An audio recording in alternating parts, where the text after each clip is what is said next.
क्या बड़े अस्पताल इलाज के नाम पर मरीजों को लूटते हैं? दोस्तों, ये एक कॉमन धारणा है, ये एक कॉमन कंप्लेंट है और हम आम तौर पे मीडिया में, सोशल प्लेटफॉर्म्स पे ये डिबेट सुनते हैं कि प्राइवेट हॉस्पिटल्स और प्राइवेट डॉक्टर्स इलाज के नाम पर मरीजों से अनाप शनाप पैसे चार्ज करते हैं, मरीजों को लूटते हैं। तो क्या ये बात सच है या ये एक मिथ है? आज हम इसी के बारे में बात करेंगे।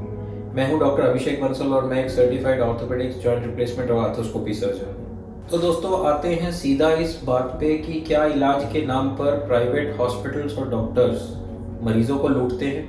दोस्तों, इस तथ्य की जड़ तक जाने से पहले कुछ चीजें समझना जरूरी है। दरअसल मेडिकल साइंस प्रोबेबिलिटीज पर काम करती है। फर्ज कीजिए एक 8 साल का बच्चा जॉन्डिस के साथ किसी अस्पताल में एडमिट होता है और डॉक्टर को, जो ट्रीटिंग डॉक्टर है, उसे ये ढूंढ निकालना है कि ये जॉन्डिस दरअसल हुआ क्यों। तो जॉन्डिस होने के जितने भी कारण हैं, जाहिर सी बात है कि डॉक्टर को उन कारणों के लिए टेस्ट कराने होंगे। टेस्ट कराने के बाद अगर मान लीजिए 20 टेस्ट कराए तो उसमें 20 कारण हैं, तो 20 टेस्ट कराए, उसमें से कोई एक कारण पॉजिटिव निकलेगा और बाकी 19 नेगेटिव निकलेंगे। तो क्या डॉक्टर ने जानबूझ के ये 19 टेस्ट फालतू कराए जिससे कि वो पैसे बना सके?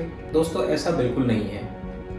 हमें ये समझना होगा कि अगर हम टेस्ट नहीं कराएंगे, अगर कोई डॉक्टर आपकी कंडीशन डायग्नोज करने के लिए टेस्ट नहीं कराए, तो बहुत ज़्यादा चांसेस बढ़ जाते हैं कि वो कंडीशन का कॉज मिस हो जाएगा और प्रॉपर ट्रीटमेंट नहीं होगा। अगर बिना टेस्ट किए इलाज करने की कोशिश करें तो शायद क्लिनिकल सेंस से, क्लिनिकल जजमेंट से 100 में से 90 लोग ठीक हो जाएं, लेकिन उन 10 लोगों का क्या जिनकी जान जा सकती है या जिनकी कंडीशन और ज़्यादा खराब हो सकती है अगर टाइमली टेस्ट ना कराए जाएं। मेडिकल साइंस का एक रूल है कि आप फायदा करें या ना करें, लेकिन किसी का नुकसान ना होने दें। सो अगर आप किसी डॉक्टर के पास अपने इलाज के लिए या किसी हॉस्पिटल में आप इलाज के लिए एडमिट हुए हैं, तो डॉक्टर की ये नैतिक जिम्मेदारी होती है कि अपनी क्लिनिकल जजमेंट और जो अवेलेबल टेक्नोलॉजी और जो अवेलेबल मोडेलिटीज़ हैं उनका बेस्ट प्रयोग करके आपको बेस्ट से बेस्ट रिजल्ट दें। हालांकि हर तालाब में कुछ गंदी मछलियां भी होती हैं। मैं ये नहीं कह रहा कि सभी के सभी डॉक्टर और सभी के सभी अस्पताल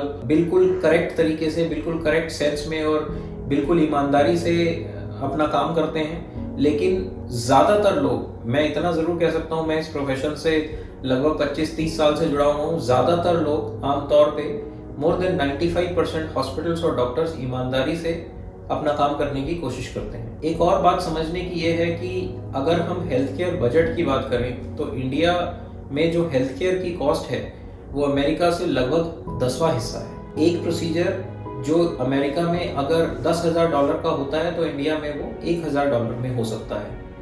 और बावजूद इसके भी जो हेल्थ केयर की क्वालिटी है इंडिया में वो कंपैरेबल है अमेरिका या और डेवलप्ड वेस्टर्न कंट्रीज की। दरअसल प्रॉब्लम यहाँ आती है कि जो गवर्नमेंट का हेल्थ केयर इंफ्रास्ट्रक्चर पे स्पेंडिंग है, आप ये सुन के हैरान होंगे कि इंडिया का पूरा जीडीपी है $1.6 ट्रिलियन और यूएस की अकेली जो हेल्थ केयर की एक्सपेंस है, जो वो खर्चता है, वो है $2.6 ट्रिलियन। तो आप समझ सकते हैं कि हम बेसिकली एक गरीब देश हैं और गवर्नमेंट को जितना हेल्थ केयर पे स्पेंड करना चाहिए उतना गवर्नमेंट हेल्थ केयर पे स्पेंड नहीं कर पाती। तो अब आती है कि अगर हम हेल्थ केयर को एक लेवल से चीप करने की कोशिश करें तो दरअसल ट्रीटमेंट के रिजल्ट्स पे फर्क पड़ना शुरू हो जाता है। एक छोटा सा उदाहरण देता हूँ। मान लीजिए कोई मरीज आईसीयू में एडमिटेड है और आईसीयू में उसको एक दिन में 15 बार छूने की जरूरत है, चाहे वो नर्सिंग स्टाफ की, चाहे डॉक्टर की, यानी 15 अलग अलग बार, चाहे उसको खाना खिलाने के लिए छुआ जाता है या उसके कोई टेस्ट लेने के लिए छुआ जाता है या उसके कपड़े चेंज कराने के लिए छुआ जाता है। तो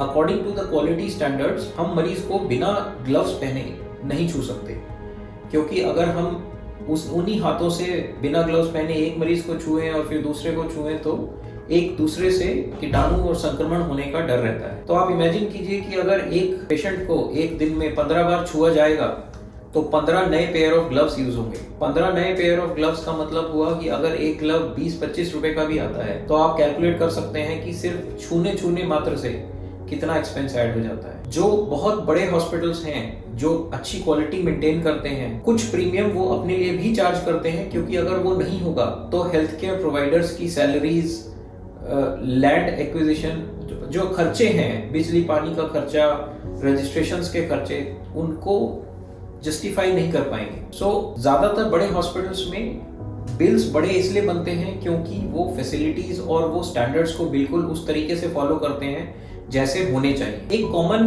ह्यूमन बिहेवियर है, मान लीजिए इंडिया पाकिस्तान का फाइनल का मैच हुआ, इंडिया हार गई, तो लोग ब्लेम करने लगते हैं कि अरे ये तो फिक्स था मैच, ये तो सट्टेबाजी हुई है, सट्टेबाजों ने फिक्स कर दिया। ये दरअसल एक बेसिक ह्यूमन नेचर है कि अगर हम किसी चीज से डिसअपॉइंट होते हैं तो उस चीज को हम ब्लेम करके अपने मन की भड़ास निकालने की कोशिश करते हैं। कई बार ऐसा देखा गया कि ऐसा ही होता है जब हम हेल्थ केयर में डील करते हैं। हर आदमी जो अपने पेशेंट को किसी हॉस्पिटल में या किसी डॉक्टर के पास लेके आता है, वो इसी उम्मीद से लेके आता है कि मेरा पेशेंट ठीक हो जाएगा। हम भी डॉक्टर्स इसी एक उम्मीद से इलाज करते हैं, या हर हॉस्पिटल इसी उम्मीद से इलाज करता है कि पेशेंट को हम ठीक करके ही भेजें। लेकिन दोस्तों ऐसा हमेशा नहीं होगा। तो जब ऐसा नहीं हो पाता है, या तो मरीज ठीक नहीं हो पाता या किसी वजह से पेशेंट एक्सपायर कर जाता है, तो बड़ी जाहिर सी बात है कि एक आक्रोश होता है मन में। पेशेंट के रिश्तेदारों में आक्रोश होता है, उनके मिलने जुलने वालों में आक्रोश होता है, तो वो सिस्टम को ब्लेम करने लगते हैं कि इतना बड़ा बिल बना दिया और हमारा मरीज तो फिर भी मर गया। दोस्तों मैं समझ सकता हूँ कि मानसिक सिचुएशन उस समय पे ऐसी होती है कि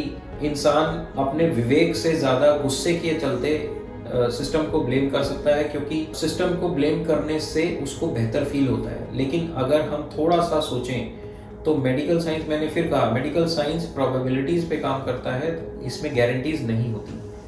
हर इंसान जो हेल्थ केयर से जुड़ा है, चाहे वो हॉस्पिटल का एडमिनिस्ट्रेटर से लेके डॉक्टर, नर्सिंग सुपरिटेंडेंट, यहाँ तक कि सफाई कर्मचारी भी अपनी तरफ से यही कोशिश करता है कि अच्छे से अच्छा पेशेंट ठीक होके जाए। एक और बात जो मैं कहना चाहता हूँ दोस्तों, वो ये है कि दरअसल हमारे देश में हेल्थ केयर इंफ्रास्ट्रक्चर जितना होना चाहिए, इतनी जनसंख्या को केटर करने के लिए, उससे केवल 100वां हिस्सा अवेलेबल है। इसका मतलब ये कि जो भी इंसान पढ़ लिख के मेहनत करके डॉक्टर बनेगा, उसके पास काम इतना ज्यादा होगा कि उसको गलत तरीके से किसी को लूटने की या जबरदस्ती के टेस्ट लिखने की जरूरत ही नहीं है, क्योंकि हर डॉक्टर उतना काम जनरेट कर लेता है, या उतने लोग उसको दिखाने के लिए अगर डॉक्टर अच्छे हैं तो उनके पास पहुंच जाते हैं। तो आप यकीन मानिए कि लगभग 90 से 95% लोग ईमानदारी से, बिना इस चीज को दिमाग में रखे कि मैं इस पेशेंट से ज्यादा पैसे लूट लूं, ज्यादातर हॉस्पिटल्स भी ऐसा जानबूझ के या इस एसेंस से नहीं करते कि पेशेंट से हम पैसे लूट लें और इलाज अच्छा ना करें। दरअसल ये एक कहावत है कि आप जितना गुड़ डालेंगे उतनी चाय मीठी होगी। यानी अगर हमें क्वालिटी हेल्थ केयर स्टैंडर्ड की क्वालिटी की ट्रीटमेंट चाहिए तो एक्सपेंस ज़्यादा होगा ही होगा, क्योंकि क्वालिटी मशीन्स का खर्चा है, क्वालिटी डॉक्टर्स का खर्चा है, क्वालिटी दवाइयों का खर्चा है। हेल्थ केयर स्टैंडर्ड्स को मेंटेन करने के लिए बहुत सारे छोटे बड़े चीज़ें लगती हैं जो नॉर्मल आदमी को नज़र नहीं आती। मान लीजिए फ्लोर की क्लीनिंग है, आप घरों में नॉर्मल फिनाइल से या पोछे या पानी से पोछा लगाते हैं। हॉस्पिटल्स में डिकंटामिनेट करने के लिए, ताकि फ्लोर पे जर्म्स ना रहे, स्पेशल केमिकल्स यूज़ होते हैं जो बहुत बहुत महंगे आते हैं। हैंड्स को डिकंटामिनेट करने के लिए स्पेशल केमिकल्स यूज़ किए जाते हैं ताकि इन्फेक्शंस के ट्रांसमिशंस ना हो। ऑपरेशन थिएटर्स को, आईसीयूज को और वार्ड्स को डिकंटामिनेट करने के लिए बहुत हैवी एक्सपेंस होते हैं, बहुत बड़ी बड़ी मशीन्स लगाई जाती हैं। यहाँ तक कि जो एयर कंडीशनिंग हॉस्पिटल में यूज़ की जाती है वो एक बहुत ही स्पेशल तरह की एयर कंडीशनिंग होती है, जिससे कि जर्म्स एक पेशेंट से दूसरे पेशेंट में ट्रांसमिट ना हो। तो लाजमी सी बात है दोस्तों कि ये सब काम करने के लिए एक्सपेंस होता है। यहाँ एक और चीज़ मैं दोस्तों बताना चाहूँगा कि जो ये हॉस्पिटल डॉक्टर वर्सेस पेशेंट का कन्फ्लिक्ट है, उसके दो मूल कारण होते हैं। एक होता है लैक ऑफ ट्रस्ट और दूसरा होता है inability to afford good treatment. हर आदमी चाहता है कि मुझे या मेरे जानने वाले को अच्छे से अच्छा इलाज मिले, लेकिन आदमी कॉम्प्रोमाइज़ करता है इसलिए क्योंकि मॉनिटरीली या पैसे से वो इतना सक्षम नहीं है कि उस तरह का इलाज अच्छे अस्पताल में करा सके। कायदे से ये गवर्नमेंट की मौलिक रिस्पॉन्सिबिलिटी है कि वो हर सिटीजन को एक जैसा इलाज, अच्छे से अच्छा इलाज प्रोवाइड कराए, लेकिन क्योंकि हम बेसिकली एक गरीब देश हैं, हमारी गवर्नमेंट का हेल्थ केयर इंफ्रास्ट्रक्चर पे स्पेंडिंग पावर उतनी नहीं है, इसलिए ज़्यादातर टाइम लोगों को आउट ऑफ पॉकेट पे करके इलाज कराना होता है, और उसकी वजह से एक बड़ा कन्फ्लिक्ट या mistrust health care system providers और पेशेंट्स के बीच में होता है।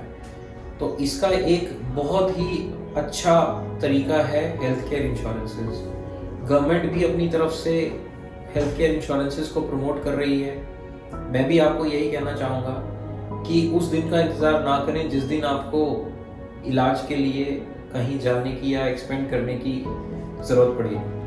आप अपने लिए, अपने परिवार के लिए टाइम से और एक एडिक्वेट अमाउंट की हेल्थ केयर इंश्योरेंस लें, ताकि आप भी आराम से, सुकून से अपना और अपने लोगों का, अगर भगवान ना करे ज़रूरत पड़ती है तो अच्छा इलाज करा सकें, बिना किसी मेंटल स्ट्रेस के और बिना किसी कन्फ्लिक्ट के। दोस्तों, उम्मीद है कि कुछ हद तक मैं ये क्लैरिफाई कर पाया होगा कि ये जो पेशेंट और हेल्थ केयर के बीच की जो टसल है, जो एक लूट का जो एलिगेशन है, इसमें क्या सच और क्या झूठ है।